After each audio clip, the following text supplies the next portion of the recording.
On est de retour toujours avec...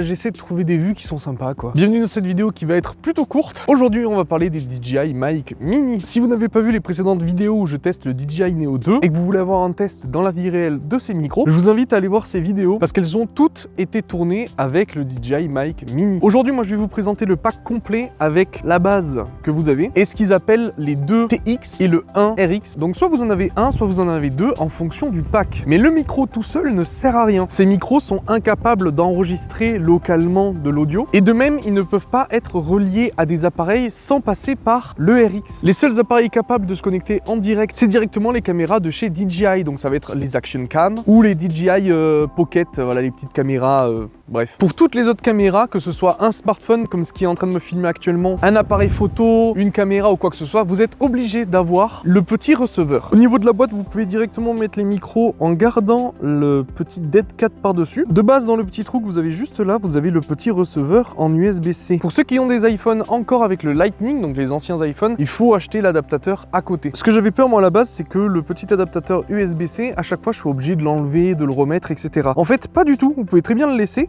Et en fait, l'emplacement que vous avez au milieu pour pouvoir mettre le receveur, et bien en fait, il est largement assez grand pour pouvoir mettre directement le receveur sans enlever l'adaptateur. Et j'avoue que ça, pour le coup, c'est vraiment pratique. Vous avez aussi des adaptateurs qui existent pour certaines caméras qui permettent d'utiliser la grille de l'appareil photo, mais vous avez aussi moyen de brancher directement par prise jack. Au niveau de la qualité, vous l'entendez depuis tout à l'heure, aujourd'hui on est sur un vent par rafale. Normalement, depuis le début de cette vidéo, je vous aurais mis aucun effet au niveau des pistes audio. Ces micros ont un système de réduction de bruit directement intégré que vous pouvez activer ou désactiver en appuyant sur le bouton du micro ici. Gros problème, cette réduction de bruit, même si elle est efficace, elle est quand même plus moche que ce qu'on peut faire avec un logiciel professionnel. Et en plus de ça, j'ai aucun voyant pour savoir si la réduction de bruit est actuellement activée. Sachant que je vais aller sur des événements où il y a de l'automobile, j'ai envie qu'on entende les bruits des voitures en fait, c'est vraiment quelque chose qui m'intéresse. Donc je ne veux pas de réduction de bruit moi directement au niveau du micro. Je préfère le faire directement au montage. Donc au niveau de l'application, moi j'ai simplement désactivé le fait que quand on appuie dessus, ça active ou pas la réduction de bruit. De même au niveau de l'application, vous avez un réglage qui est vraiment cool, étant donné que moi j'ai deux micros en fait. Les deux micros marchent en stéréo, c'est-à-dire qu'il y en a un qui enregistre sur la partie gauche et il y en a un autre qui enregistre sur la partie droite. Ce qui me permet encore une fois au niveau du montage de choisir si je veux qu'on entende que ce micro ou l'autre micro. Étant donné qu'en règle générale l'autre micro il sera donné à ma femme, ça permet en fait de vraiment séparer nos deux voix. Au niveau des paramètres, vous pouvez tout simplement passer en mono, ce qui va faire que les deux micros enregistrent sur les deux pistes en même temps. Le mode stéréo, moi je vous le conseille comme je fais moi quand vous faites du montage, quand vous savez que votre vidéo va terminer sur un logiciel de montage, etc. Si jamais vous voulez faire par exemple des stories sur Instagram, il faut repasser en mode mono. Tout simplement parce que sur Instagram, si jamais par exemple vous avez quelqu'un avec un seul écouteur, et je suis sûr que ça vous arrive,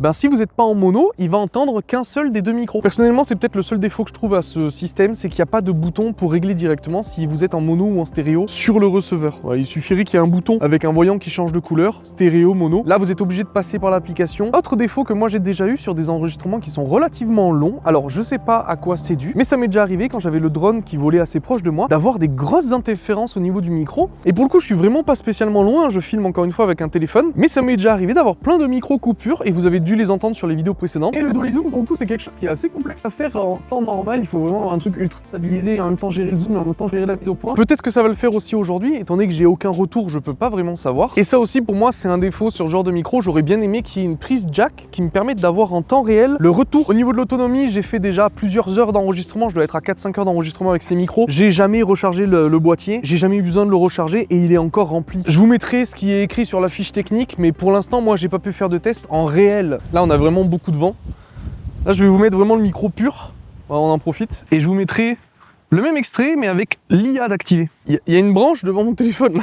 Toi, tu vas pas rester là, merci. Au niveau des placements, que ce soit les micros ou que ce soit le receveur, vous avez une petite pince qui est intégrée, qui est super pratique. Ça permet, si jamais vous êtes sur un appareil photo ou quoi que ce soit, de pouvoir le glisser en fait dans la grille photo ou de pouvoir l'accrocher s'il faut ailleurs quand vous mettez une rallonge. De même pour eux, vous avez la pince aussi exactement la même que celle qu'on a là-bas.